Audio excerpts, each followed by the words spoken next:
नमस्कार दोस्तों, स्वागत है आप लोगों का हमारे चैनल द अतुल वॉइस में। दोस्तों, जन्माष्टमी पर अगर आपने यह उपाय कर लिया तो मैं ईश्वर की सौगंध खाता हूँ, आपके घर से गरीबी दूर भाग जाएगी, आप रातों रात मालामाल हो जाएंगे। मैं भगवान कृष्ण की सौगंध खाता हूँ। इस वीडियो को अंत तक देखें, आपका भाग्य ना चमक जाए तो मुझे बताना, लेकिन वीडियो पूरा ही देखना, एक लाइक जरूर करें। अगर आप भगवान कृष्ण से प्यार करते हैं, लड्डू गोपाल से प्यार करते हैं, राधा रानी से प्यार करते हैं, तो एक लाइक जरूर करना। जन्माष्टमी बार बार नहीं आती, सच्चे दिल से कमेंट बॉक्स में लिखें राधे राधे, जय श्री कृष्णा। दोस्तों, पंचांग के अनुसार भाद्रपद माह के कृष्ण पक्ष की अष्टमी तिथि की शुरुआत 6 सितंबर 2023 को दोपहर 3:37 से हो रही है। वहीं इस तिथि का समापन अगले दिन 7 सितंबर 2023 शाम 4:14 पर होगा। हर साल भाद्रपद मास के कृष्ण पक्ष की अष्टमी तिथि को कृष्ण जन्माष्टमी के रूप में मनाया जाता है।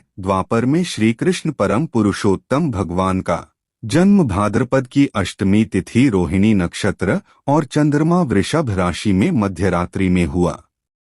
उनके जन्म लेते ही दिशाएं स्वच्छ व प्रसन्न एवं समस्त पृथ्वी मंगलमय हो गई थी। विष्णु के अवतार श्री कृष्ण के प्रकट होते ही जेल की कोठरी में प्रकाश फैल गया। कृष्ण के प्राकट्य से स्वर्ग में देवताओं की दुंदुभियां अपने आप बज उठीं तथा सिद्धौर चरण भगवान के मंगलमय गुणों की स्तुति करने लगे। दोस्तों, जन्माष्टमी व्रत का महत्व शास्त्रों में जन्माष्टमी के व्रत को 1000 एकादशी व्रत के समान माना गया है। 100 बार गंगा स्नान करने का जो पुण्य मिलता है, मात्र जन्माष्टमी का व्रत करने से प्राप्त हो जाता है। जाप का अनंत गुना फल देने वाला जन्माष्टमी के दिन ध्यान, जाप और रात्रि जागरण का विशेष महत्व है। इसलिए जन्माष्टमी की रात में जागरण करके भगवान के भजन कीर्तन करने चाहिए। भविष्य पुराण में इस व्रत के संदर्भ में उल्लेख है कि जिस घर में यह देव की व्रत किया जाता है, वहां अकाल मृत्यु, गर्भपात, किसी भी माह के बच्चे गर्भ में नहीं मरते, गर्भ ठहरता है, वैधव्य, दुर्भाग्य तथा कलह नहीं होती। जो एक बार भी इस व्रत को करता है उसे श्री कृष्ण का आशीर्वाद प्राप्त होता है। वो प्राणी संसार के सभी सुखों को भोगकर विष्णु लोक में निवास करता है। जन्माष्टमी पूजन विधि हिंदू धर्म में भगवान श्री कृष्ण की पूजा सभी संकटों से निकालकर सुख, समृद्धि और सौभाग्य का वरदान देने वाली मानी गई है। जन्माष्टमी के दिन प्रातः जल्दी उठकर स्नान आदि से निवृत्त होकर स्वच्छ वस्त्र धारण करें। इसके बाद पूर्व या उत्तर की ओर मुख करके व्रत का संकल्प लें। अगर नॉर्थ ईस्ट में भगवान कृष्ण को लगाया जाए तो आप अपने जीवन में धर्मयुद्ध में खड़े हैं, कर्म क्षेत्र में खड़े हैं, तो वहां आपकी जीत सुनिश्चित है और आपकी जितनी भी परेशानियां हैं उन्हें कान्हा दूर कर देते हैं। माता देवकी और भगवान श्री कृष्ण की मूर्ति या चित्र पालने में स्थापित करें। पूजन में देवकी, वासुदेव, बलदेव, नंद, यशोदा आदि देवताओं के नाम जपे। रात्रि में 12 बजे के बाद श्री कृष्ण का जन्मोत्सव मनाया। दोस्तों, जन्माष्टमी पर कान्हा को पीले चंदन या फिर केसर का तिलक जरूर लगाएं। साथ ही साथ उन्हें मोर के मुकुट और बांसुरी जरूर अर्पित करें। लड्डू गोपाल को पंचामृत से अभिषेक कराकर भगवान को नए वस्त्र अर्पित करें एवं झूला झुलाया तुलसी डालकर माखन, मिश्री व धनिये की पंजीरी का भोग लगाएं। तत्पश्चात आरती करके प्रसाद को वितरित करें। दोस्तों, कृष्ण जन्माष्टमी कब है? पंचांग के अनुसार भाद्रपद माह के कृष्ण पक्ष की अष्टमी तिथि की शुरुआत 6 सितंबर 2023 को दोपहर 3:37 से हो रही है। वहीं इस तिथि का समापन अगले दिन 7 सितंबर शाम 4:14 पर होगा। कृष्ण जन्माष्टमी की पूजा मध्यरात्रि की जाती है, इसलिए इस साल भगवान श्री कृष्ण का जन्मोत्सव 6 सितंबर 2023 बुधवार को मनाया जाएगा। दोस्तों, चलिए जानते हैं जन्माष्टमी पर श्री कृष्ण की जन्म कथा। दोस्तों, जन्माष्टमी की यह कथा चुपके से भी सुनने से समस्त तकलीफ है, बीमारियां सब समाप्त हो जाती है। पितृदोष, मंगल दोष, काल सर्प दोष, शनि दोष तुरंत ठीक हो जाते हैं। आइए सुनते हैं जन्माष्टमी की कथा। दोस्तों, पौराणिक कथाओं के अनुसार भाद्रपद माह कृष्ण पक्ष की अष्टमी तिथि को भगवान कृष्ण ने माता देवकी की 8वीं संतान के रूप में जन्म लिया था। कृष्ण जी का जन्म मथुरा में कंस के कारागार में हुआ था। माता देवकी राजा कंस की बहन थी। कंस को सत्ता का लालच था। उसने अपने पिता राजा उग्रसेन की राजगद्दी छीनकर उन्हें जेल में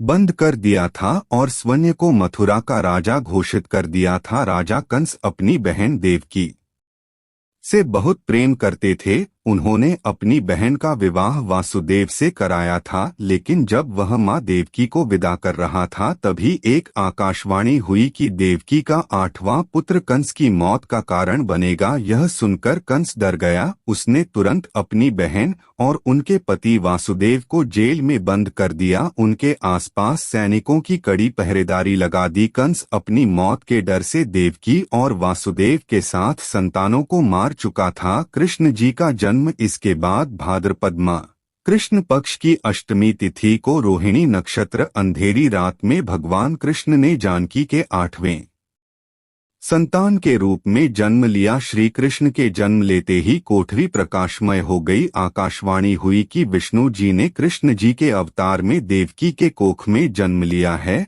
उन्हें गोकुल में बाबा नंद के पास छोड़ आए और उनके घर एक कन्या जन्मी है। उसे मथुरा लाकर कंस को सौंप दें। कान्हा चले गोकुल धाम। आकाशवाणी सुनते ही वासुदेव के हाथों की हथकड़ी खुल गई। सभी पहरेदार सोने लगे। कान्हा को एक टोकरी में बाल गोपाल को रखकर सिर पर रख लिया और गोकुल की ओर चल पड़े। कान्हा को गोकुल धाम ले जाने में वासुदेव को कई मुसीबतों का सामना करना पड़ा।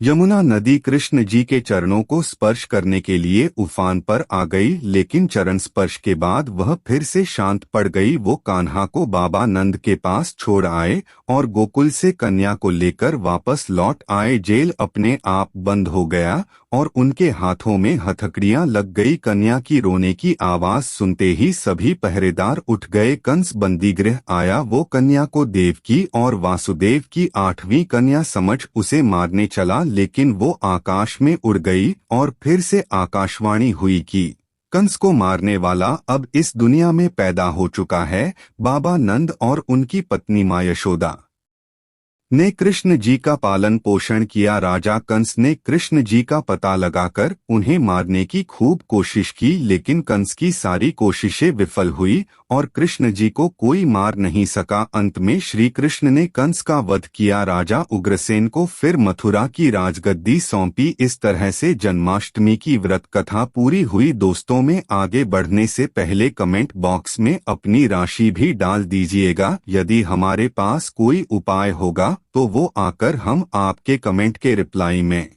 बता देंगे। दोस्तों, जन्माष्टमी पर भूलकर भी ना करें। ये गलतियां तुलसी को लेकर ना करें। ये गलती जन्माष्टमी के दिन भूलकर भी तुलसी की पत्तियां तोड़ने से बचना चाहिए। दरअसल शास्त्रों में कहा गया है कि कृष्ण भगवान विष्णु के अवतार हैं और उन्हें तुलसी अति प्रिय है। ऐसे में इस दिन तुलसी की पत्तियां नहीं तोड़नी चाहिए। जन्माष्टमी से पहले आप तुलसी तोड़ कर रख लें। बिना तुलसी के जन्माष्टमी का पर्व अधूरा है। भगवान कृष्ण किसी भी ऐसे भोग को स्वीकार नहीं करते जिसमें तुलसी पत्र ना पड़ा हो। ऐसा भोग पाप के समान होता है, जहरीला माना जाता है। चावल खाना, ये बात तो सभी जानते हैं कि एकादशी के दिन चावल नहीं खाना चाहिए, लेकिन बहुत ही कम लोग जानते हैं कि जन्माष्टमी के दिन भी चावल को खाना वर्जित होता है। चाहे आप व्रत रखें या ना रखें, लेकिन जन्माष्टमी के दिन चावल खाना शुभ नहीं माना जाता। तामसिक भोजन, जन्माष्टमी के दिन तामसिक भोजन वर्जित माना जाता है। ऐसे में इस दिन मांस, मदिरा, प्याज और लहसुन नहीं खाना चाहिए। इस दिन गलती से भी लहसुन प्याज का खाना कभी मत बनाना, क्योंकि राहु केतु के कारण ही लहसुन प्याज की उत्पत्ति हुई है और भगवान विष्णु और राहु केतु के बीच में भीषण शत्रुता होती है। अनादर करना, भगवान कृष्ण के लिए सभी भक्त एक समान होते हैं। ऐसे में इस दिन किसी भी व्यक्ति का अनादर करने से बचना चाहिए। एक बार भगवान कृष्ण के भक्त ने एक व्यक्ति का अपमान कर दिया था। उसी क्षण भगवान कृष्ण ने अपने भक्त को श्राप दिया था, इसीलिए किसी का भी अपमान न करे। गाय को सताना। गाय भगवान कृष्ण को बहुत ही प्रिय है, क्योंकि कृष्ण अवतार में उनका पालन पोषण एक ग्वाले के घर में हुआ था। ऐसे में जन्माष्टमी के दिन किसी भी गाय और बछड़े को भूलकर भी नहीं सताना चाहिए। भगवान कृष्ण गाय को सबसे प्रिय मानते हैं, गाय माता को सबसे ज्यादा प्यार करते हैं, इसीलिए गाय को इस दिन रोटी, फल वगैरह मिठाई अवश्य खिलाएं। जन्माष्टमी के दिन केवल सात्वें खाना खाएं। जन्माष्टमी व्रत में दूध और दही जरूरी है। व्रत के दौरान ताजे फलों के शेक, लस्सी, छाछ या दूध का मजा ले सकते हैं। नारियल पानी पी सकते हैं। जन्माष्टमी के दिन पेड़ों को काटना भी अशुभ माना जाता है। श्री कृष्ण हर चीज में बसते हैं और हर चीज उनमें बसती है, बल्कि हो सके तो इस दिन ज्यादा से ज्यादा पेड़ लगाने चाहिए। इससे घर और परिवार में सुख और शांति बनी रहती है। भगवान कृष्ण सदा पीपल के वृक्ष में रहते हैं। पीपल वृक्ष पर जन्माष्टमी पर जल अवश्य अर्पित करें, इससे वह प्रश्न जल्दी होते हैं। दोस्तों, जन्माष्टमी के दिन ब्रह्मचर्य का पालन करना अनिवार्य होता है। इस दिन पूरे पवित्र मंथन से भगवान की पूजा करनी चाहिए। कम से कम इस दिन पत्नी से दूर रहना चाहिए। जो पति पत्नी जन्माष्टमी पर एक दूसरे से दूर रहते और संयम और नियम का पालन करते हैं, तो उन्हें एक सुशील और सुंदर पुत्र की प्राप्ति होती है। ऐसे बालक का मुख्य भगवान कृष्ण की तरह होता है और शरीर भगवान कृष्ण की तरह कोमल होता है। जो लोग इस दिन व्रत रखते हैं तो उन्हें रात में 12 बजे से पहले अपना व्रत नहीं खोलना चाहिए। उससे पहले व्रत खोलने से पूजा का फल नहीं मिलता है और व्रत भी अधूरा माना जाता है। जन्माष्टमी पर करें इन मंत्रों का जाप। भगवान कृष्ण की कृपा से आपकी समस्त गरीबी दूर हो जाएगी। आप धनवान हो जाएंगे, मालामाल हो जाएंगे। आपके घर में राधा रानी की कृपा बरसेगी, माता लक्ष्मी की कृपा बरसेगी। दोस्तों, श्री कृष्ण मंत्र क्रीं कृष्णाय नम। भगवान श्री कृष्ण के इस मंत्र का जाप करने से धन धान्य की प्राप्ति होती है। ऐसे में जन्माष्टमी के विशेष अवसर पर इस मंत्र का जाप करने से साधक को शुभ फलों की प्राप्ति होती है। हरे कृष्णा कृष्णा कृष्णा हरे हरे, हरे राम राम राम हरे हरे। ये जाप करने से भगवान कृष्ण के कान खड़े हो जाते हैं। वो भक्त की पुकार अवश्य सुनते हैं। कम से कम इसका जाप 21 बार अवश्य करें या 108 बार भी आप कर सकते हैं। बहुत ही शुभ माना जाता है। दोस्तों, जन्माष्टमी पर जो स्त्री भगवान लड्डू गोपाल को झूला झूलाती है, उसे अनंत काल तक बांझपन का सामना नहीं करना पड़ता है। भगवान लड्डू गोपाल की कृपा से ऐसी स्त्री को सुंदर पुत्र की प्राप्ति होती है। दोस्तों, जन्माष्टमी पर मोरपंख अवश्य लाएं और मंदिर में स्थापित करें। भगवान कृष्ण की बंसी जन्माष्टमी पर अवश्य लेकर आएं। अगर आप व्रत रख रहे हैं तो भगवान लड्डू गोपाल के खिलौने आदि जरूर लेकर आना, इसे लाना मत भूलना।